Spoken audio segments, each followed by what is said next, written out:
नमस्कार शेतकरी मित्रांनो, खरीप पीक विमा 2025चे वितरण राज्यातील काही जिल्ह्यांमध्ये, काही तालुक्यात आणि निवडक महसूल मंडळामध्ये सुरू झाले असले तरी परिस्थिती अजूनही गुंतागुंतीची आहे. काही दिवसापूर्वी आपण घेतलेल्या अपडेटनुसार सोलापूरमध्ये कांदा, नांदेड, हिंगोली आणि अहमदनगरमध्ये सोयाबीन पिकाच्या विम्याचे वाटप सुरू झाले आहे. मात्र उर्वरित जिल्ह्यांमध्ये अजूनही कॅल्क्युलेशन अवेटेड किंवा कॅल्क्युलेशन 0 असे दाखवत आहे. परभणीत तर विपरीत झालेल्या पीक विमा अत्यंत कमी असून मोठ्या प्रमाणात शेतकरी या प्रक्रियेपासून वंचित आहे. या योजनेचा अभ्यास केला तर एक गंभीर मुद्दा समोर येतो. पीक विमा कॅल्क्युलेशन करताना शेतकरी आणि सरकार दोघांनाही आर्थिक फटका बसतो आहे. इतकं असूनही हीच योजना राज्यात राबवली जात आहे. 2020 मध्ये बीड जिल्ह्यात कप अँड कॅप मॉडेलची सुरुवात झाली. 2021 मध्ये त्याचा विस्तार करण्यात आला आणि 2022 पासून हे मॉडेल संपूर्ण महाराष्ट्र राज्यात लागू केले गेले. आता 2025 मध्ये सुधारित पीक विमा योजना आणून शेतकऱ्यांकडून ₹1 विम्याऐवजी हप्ता आकारून विमा भरायला लावला आणि तरीही जुना 80-110चा रेशिओ तसाच ठेवण्यात आला. या मॉडेलचे परिणाम आता स्पष्ट दिसत आहे. नांदेडमध्ये पीक विमा वाटप करताना सुमारे ₹300 कोटी पूरक अनुदान सरकारला द्यावे लागणार आहे आणि सोलापूर, धाराशिव, बीड, लातूर यांचा प्रश्न मार्गी लागल्यास त्या जिल्ह्यांसाठीही मोठ्या प्रमाणात अतिरिक्त भार हा सरकारवर पडणार आहे. बरेच जण म्हणतात सरकारने दिले तर काय हरकत आहे, शेतकऱ्यांना मिळालं म्हणजे झाले. पण वास्तविकता वेगळी आहे. पूरक अनुदान त्वरित मिळत नाही. 2020 मधील ₹134 कोटी धाराशिव जिल्ह्याचे अनुदान नुकतेच गेल्या महिन्यात आले. 2022च्या अमरावतीसह काही जिल्ह्यांचे अनुदान आत्ता मिळाले. तसेच 2023च्या सोलापूर जिल्ह्याचे अनुदान अजूनही प्रलंबित आहे. तसेच 2024चे अनुदान आलेलेच नाही. तर मग 2025चे पूरक अनुदान कधी मिळणार आणि त्यानंतर शेतकऱ्यांना त्याच्या पिकाचा उर्वरित विमा मिळणार आहे.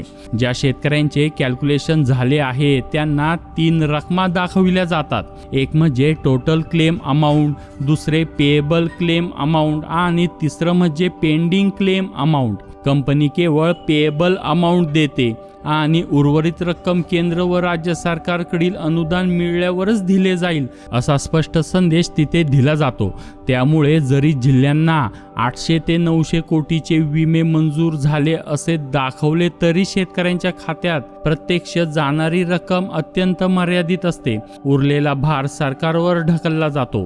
2025 मधील नांदेडच्या कॅल्क्युलेशन नुसारच 300 कोटीचे पूरक अनुदान द्यावे लागणार आहे.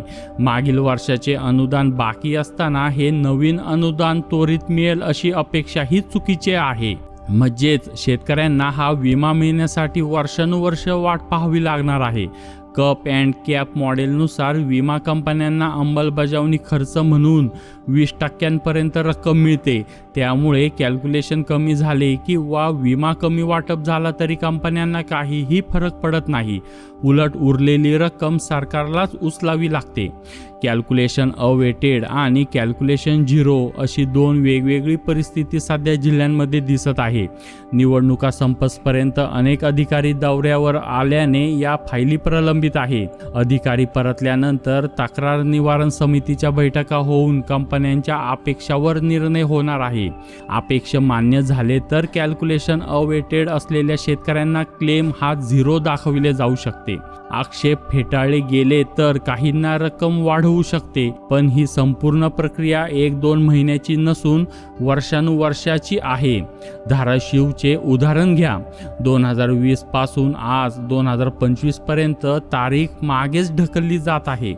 सध्याच्या मॉडेलमध्ये शेतकरी, सरकार आणि विमा कंपन्यांमध्ये होणारी ही तिकडची आर्थिक कोंडी आता बदलण्याची वेळ आली आहे.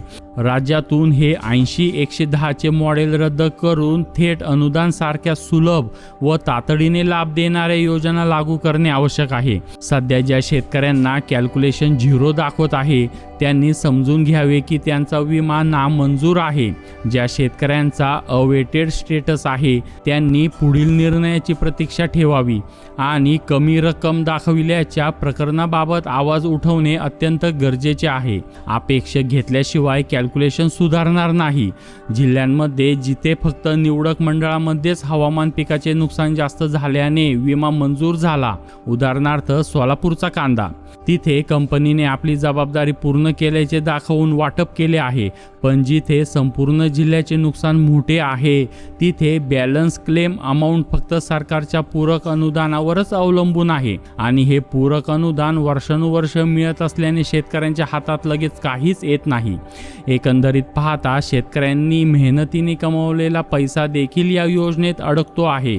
सरकारलाही अतिरिक्त पूरक अनुदान देऊन कंपन्यांची जबाबदारी उचलावी लागते आणि कंपन्या सुरक्षित राहतात। म्हणूनच या योजनेत तातडीने बदल करणे किंवा पर्याय सुलभ मॉडेल लागू करणे ही काळाची गरज झाली आहे। अशा प्रकारे पीक विम्यासंबंधी नवीन अपडेट जाणून घेण्यासाठी आताच या चॅनलला सबस्क्राईब करा आणि बेल आयकॉनवर क्लिक करा। धन्यवाद।